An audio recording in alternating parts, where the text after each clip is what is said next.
Mr. President, let's talk about California. This week, the biggest stories of the year around the country. Do you think that the country can survive a second Trump presidency? And in California. What do you say to people that we spent $24 billion on homelessness and the problem's gotten worse? Plus, some of the wisdom we've learned. Keep friendship in your voice, but know who your friends are. And the fun we've had. What do you make the state of California? I mean, I wouldn't say we're undertaxed.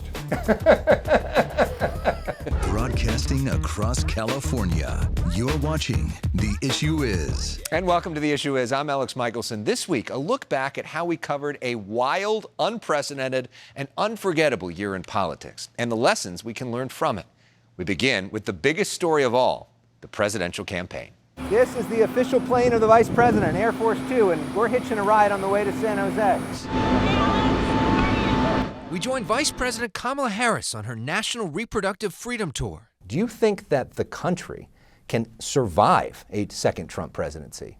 We are looking at a former president who has openly said he would weaponize the Department of Justice. The state of California is a mess. We talked to Donald Trump at his golf club in Rancho Palos Verdes. What would the nature of your relationship be with the leaders of California who you're calling scum? Well, I would have a great relationship with them, and what you have to do is start all over again. The year begins, though, with the Republican primary and Nikki Haley taking on her old boss, Donald Trump.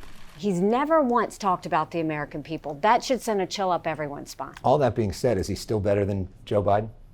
Well, I think at the end of the day, we know that we don't want to have a President Kamala Harris. Who are you and why are you doing this? We talked to Dean Phillips, the challenger to President Joe Biden in the Democratic primary. His decline is real, and the more he's encapsulated and kept from the public, the more people are going to realize they'd rather side with a strong man who lacks character and competency than a man in decline. In the end, voters nominate Biden and Trump despite their historically low poll numbers. I would call it a show. Their concerns about Trump's character. He's a liar, pants on fire kind of guy. Still, Trump's criminal convictions seem to help him politically. We're seeing a politicization of our Department of Justice.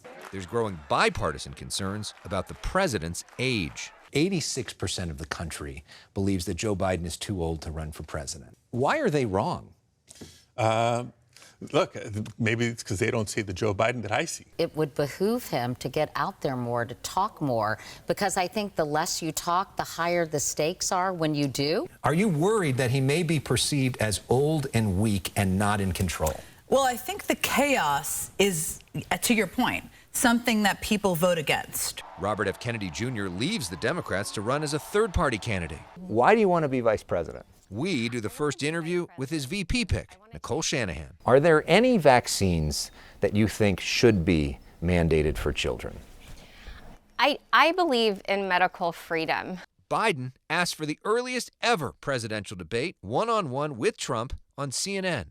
We finally beat Medicare. Well, he's right. He did beat Medicare. He beat it to death. It doesn't go well. John, one word. Excruciating. Sad with an exclamation point. It's like in the old cowboy movies, choose your weapons. Biden didn't choose any weapon. I think it's chaos in the Democratic group text tonight. The private conversation that's been happening for months about potentially replacing Joe Biden at the head of the Democratic ticket will now become very public very soon. George Clooney among those calling on the president to step aside from the race, while Biden's advisors publicly defend him. Was that debate performance an aberration? Of course it was. I wouldn't have picked Vice President Trump to be vice president, but I think she was not qualified to be president. It's been fairly obvious for years, even since before Joe Biden became president, that there was a cognitive problem there. That story temporarily overshadowed by this. Former President Trump shot in the ear, the bullet just millimeters away from killing him, days before the Republican National Convention. They can't beat him, so they're going to kill him. He would tell me about hearing the bullet. He knows he is very fortunate to still be on this earth. Welcome to a special edition of The Issue Is from the Republican National Convention in Milwaukee. The balloons are dropping. I'm Alex Michelson. This crowd is fired up as Donald Trump has united this party. I'm not supposed to be here tonight. not supposed to be here. The hottest accessory now on the RNC floor is an ear bandage to sort of in solidarity. Trump picks Ohio Senator J.D. Vance as his running mate. What do you want people to know about J.D. Vance? I think he's a good man, actually. He's a good friend, a good father. But almost all of the attention is on Trump. I don't blame the left for being deeply anti-Trump because he does represent the end of their world. That fear leading Democrats to unleash an unprecedented pressure campaign on Biden to leave the race. What they're trying to convey to President Biden is not only will you lose, but you will take down Democratic lawmakers with you. For God's sake, new candidate, let's try to win. California's own Kamala Harris taking over the Democratic ticket to face off against Donald Trump. Harris locking down the nomination in a matter of hours. It's unprecedented, as everyone has been saying. Biden, more than anything else, was kind of a vehicle to defeat Donald Trump. And once he ceased being that vehicle, Democrats were happy or willing to move to a different nominee. You know, there are some critics who say that this was a coup and that it's anti-democratic for this to happen. What do you say to those critics? Well, I think that that's stupid. Harris has just weeks to pick a running mate, Minnesota Governor Tim Walz, and to plan a convention. This week, the issue is the Democratic National Convention. I accept your nomination to be President of the United States. I've never experienced a month as momentous and earth-shaking as the one we had in politics. Talk about the dramatic change that we've seen in the last month and where we're at right now. Well, you can see it behind us. I'll give you a number, though. When Joe Biden was in the race after that terrible debate he had in Atlanta, 33% of Democrats said they were satisfied with their nominee, Joe Biden. Now, it's 88%. She's groomed me and many women. California Controller Malia Cohen, among a generation of California elected officials, mentored by Harris. She has poured wisdom, time, energy. Still, Harris rarely mentions California at the convention. On one night, the California Democratic Party is celebrating her as the daughter of California. The next day, she gets up and, she says, "I grew up in, the Bay." That video. She wouldn't even say Oakland or Berkeley. Say our name, Oakland, Berkeley. You take the money, but say our name. Donald Trump has no plan for you. Harris landing some punches on the debate stage. Kamala Harris says, here's my plan for small business, for housing, for prescription drugs. Donald Trump says immigrants are eating dogs and cats. Trump raising concerns about voter fraud in California. Michael Whatley is the RNC chair. If Jesus came down... When Donald Trump was interviewed by Dr. Phil recently, he said that if Jesus was counting the ballots here in California, he would have won. Do you have evidence that he actually won this state, that there were 5 million more people that voted for him that weren't counted? No. This week, the issue is sprint to the finish. In the final days, the race appears super tight. The insiders think it's just as close as you're reading in the polls. But it turns out to be not that close. This week, the issue is Trump triumphs. The Republican nominee sweeps all 7 battleground states and even gains ground in California. I compare him to probably what color television must have been like. When people saw color TV, you couldn't go back to black and white. Do you think that Biden should have gotten out sooner? Yeah, I think that's an obvious. Why did he hang on? So what happened with Latinos specifically? Well, they're invisible. I mean, let's be honest. I think the Democrats just really blew it. I would say the Democrats have become bullies. When you start calling people who are inclined to vote for him for various reasons misogynists and racists and garbage, it is just shaming people into revolting. Up next, some of the other big stories of the year in California, including a Senate race and a reckoning on crime. We continue our look back at the biggest stories of the year here on The Issue Is, with the race for the U.S. Senate. We go one-on-one with Democratic Congress members Adam Schiff, Katie Porter, Barbara Lee, and Republican baseball legend Steve Garvey. This is the showdown for U.S. Senate, and it really is the showdown for U.S. Senate. At USC, we host the first debate, which is often the Dems ganging up on Garvey. I needed to talk to the homeless, went up to him, and touch them and listen to them. And you know what? As somebody who's been unsheltered, I cannot believe how he described his walk and touching. Garvey refusing to say whether he'll support Donald Trump. What more do any of us need to see? Well, actually, that was going to be my question. So, I was channeling you, Alex. Mr. Garvey, we'll give you a minute because that's going to be your topic. Yeah. Trying to paint me into the corner.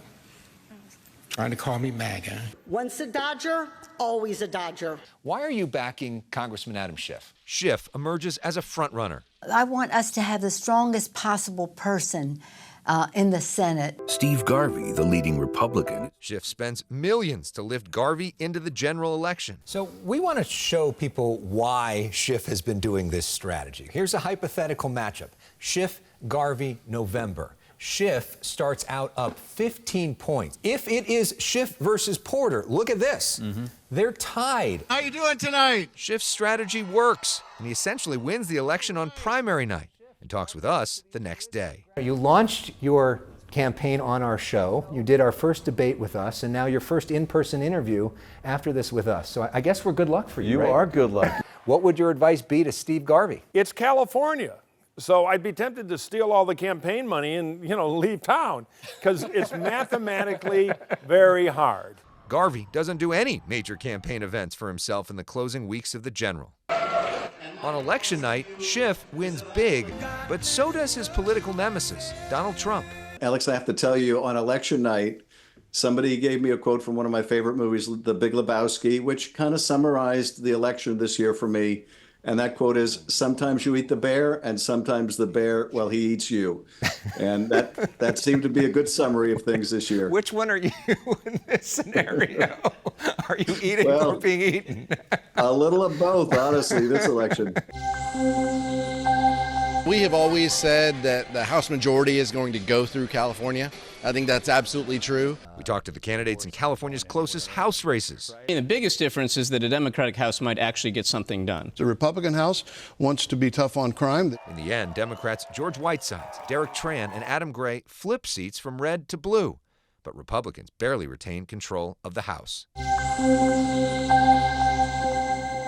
We're with Governor Gavin Newsom as he cleans up a homeless encampment. And what do you say to people that we spent $24 billion on homelessness and the problem's gotten worse? I share that frustration. I want to see results. I want to physically see the streets cleaned up. We sit down with the Democratic Speaker of the California Assembly, Robert Rivas. You're not going to convince me that residents today are better off than they were a decade ago.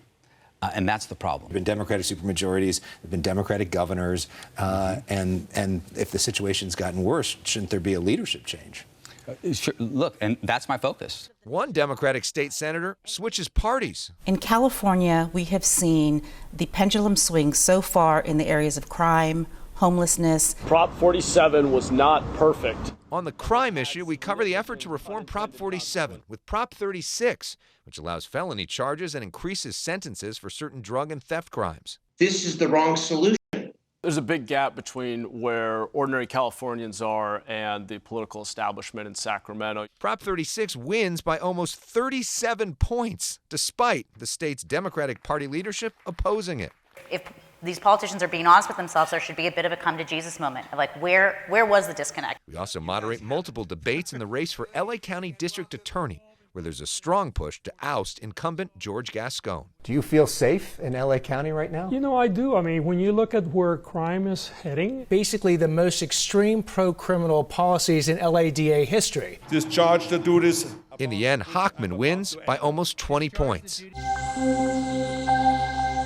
Throughout the year, Israel's war with Hamas dominates headlines. Israel should destroy Hamas, and I believe we should help them. I've called for a ceasefire so that there can be a path to a political and diplomatic solution. Protests get violent on college campuses, including UCLA. I was absolutely shocked and horrified at the violence that I saw. Do they have a clue what side they're putting themselves on? This is coming from somewhere. From their professors, from their colleges. Emmanuel Acho and Noah Tishby co-write Uncomfortable Conversations with a Jew. In America, we simplify so many things into black and white, and that's wrong. They think Zionism means racism. They think that Zionism means imperialism. It doesn't mean any of these things. Second Gentleman Doug Emhoff leads the administration's efforts to combat anti-Semitism. Alex, some days especially since October 7th. I don't want to do it. It's hard, but I have to. We meet up with Sheryl Sandberg at the Museum of Tolerance to discuss her documentary about sexual assaults by Hamas. This is terrorism. Terrorism by people who absolutely say they want to end Israel. When we come back, some moments of wisdom we've learned along the way. Know who your friends are. One of my favorite parts of working on this show is the wisdom we've learned from some of the biggest newsmakers in the country. Here are some of our favorite moments. I consider myself almost like a maestro. It's an orchestration. We talked to longtime House Speaker Nancy Pelosi about her book. What is the most important thing you want people to know about the art of power? It's about respect. And I always say, keep friendship in your voice and treat everyone as your friend, but know who your friends are. We visit Jon Favreau at Crooked Media's headquarters. John was chief speechwriter for then-President Barack Obama. What do you think made him so exceptional as a politician? Because he is of so many different worlds, he understands that to persuade and to move people, you have to meet them where they are. You have to try to put yourself in their shoes and then bring them along. And I think that's the most important skill in politics. Tech journalist Kara Swisher, one of the most popular interviewers in the country. What would you ask Kara Swisher if you were interviewing Kara Swisher? Oh, gosh, that's a good question. You know, why is it a love story? Like, no one's asked me that. Like, why is it a love story? Because I love tech. The biggest and most important quote in that book is the Paul Virilio quote, where he says, you know, when you invent the ship, you invent the shipwreck. When you invent electricity, you invent electrocution, et cetera. And I really believe that's the case. And what we have to start doing is focusing on the ships and keeping the ships not from wrecking, creating lighthouses. Oh, my Lord, that is a child. The Daily Show's Jordan Klepper discussing his mentor, Jon Stewart. Something he told me was like to not be afraid to lend your voice to the conversation. I think John was really able to say, like, you care about this. You shouldn't be afraid that there's space for you to add voice to that. U.S. Senator LaFonza Butler. LaFonza Butler is the first U.S. Senator to visit Project Angel Food, and she's quickly put to work volunteering next to me. I've tried to live my life in service, Alex. When I was on the board of the Children's Defense Fund, Marion Wright Edelman said to me that service is the rent we pay for living. What's your bottom line message to people that are watching this? Pay your rent. Pay your rent. Frank Luntz has advised some of the biggest names in politics, but says his most fulfilling job is teaching West Point cadets. Everything that they do, everything that's in their code of conduct is something I wish our president would take, in addition to the oath of office. They cannot lie, they cannot cheat, they cannot steal. Father Greg Boyle created the world's largest gang intervention program, Homeboy Industries, giving jobs to healed gang members. How do you define love? Well, for us, love here is tenderness. You know, tenderness and the cherishing of another is really, you know, is love with its sleeves rolled up. It's delighting in the person in front of you and valuing everything that this person is. I used to read Word Up magazine. Democratic Minority Leader Hakeem Jeffries is a huge rap fan. What is your favorite rap lyric of all time? There's a lyric from the Wu-Tang Clan, which has always stuck with me. We've got stick-up kids, corrupt cops, and crack rocks, and stray shots, all on the block that stays hot. But leave it up to me, and I'll be living truth, to kick the truth to the young black youth. Shorty's wondering why I'm smoking sesh, drinking beer, and ain't trying to hear what I'm kicking in his ear. Neglected for now, but yo, it's got to be accepted that life is hectic. And I always thought that was just such a powerful encapsulation of like tough inner city life, and also the hope that, you know, you can pass along the roughness of the journey to someone young. Wu-Tang Clan. Up next, some of the funniest moments of the year on The Issue Is. Bring him on my show. Bring him on my show. Politics is serious business, but we don't take ourselves too seriously here on The Issue Is. Here's a look at some of the funniest moments of the year.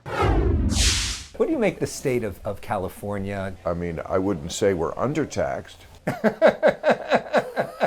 It's been a long time. I think it's been Yes, over a it year has. since you've been here on the issue. I didn't know what happened. Was it my deodorant or what? Politics is addictive because it's exciting. It's a kind of psychic cocaine. We won't even get into the 70s when there was some real cocaine highs happening. I don't know if that happened was with a you. We saw your video where you pretended to be a Dodger fan. San Francisco, look away. But this year, go Dodgers. Thought that was an AI. I was almost, that wasn't easy. Come on.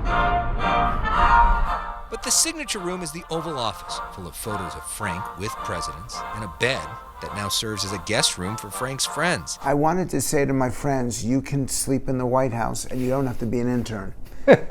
He, by the way, is fantastic. Yeah. Well, he's cute too. No, but he always, excuse me. I mean, what am I, chopped liver over that? My favorite clip from one of your shows ever. If you look closer, you're going to see a lot of cameras out there, and that's the mainstream media. Don't trust anybody who's talking to a camera. Don't trust anybody. Lord. My Lord, yes. Camera. Yes. Yeah. We're going to get a preview of the Obama speech from you. Well, let me just say, Alex, it is great to be with you. President Trump has also made a surprise appearance here to respond in real time to the Democratic convention. Mr. President. Just shut your mouth and stop talking. We look Katie like co-anchors, will join us don't as well. we? Oh my God, my dream is finally happening. You want to throw it a break then, Katie? Yes. We'll be right back. First, you're watching Today on NBC. I don't know. What are we doing? We'll be right back. Love her. Katie's welcome back anytime if she wants to do it again. We especially love our behind-the-scenes crew here that makes this show possible week after week. The biggest shout out to our editor and co-executive producer, Debbie Kim, the MVP of our team. And we are so grateful for all of your support all year long as well. Thank you so much for watching The Issue Is. We'll see you next year.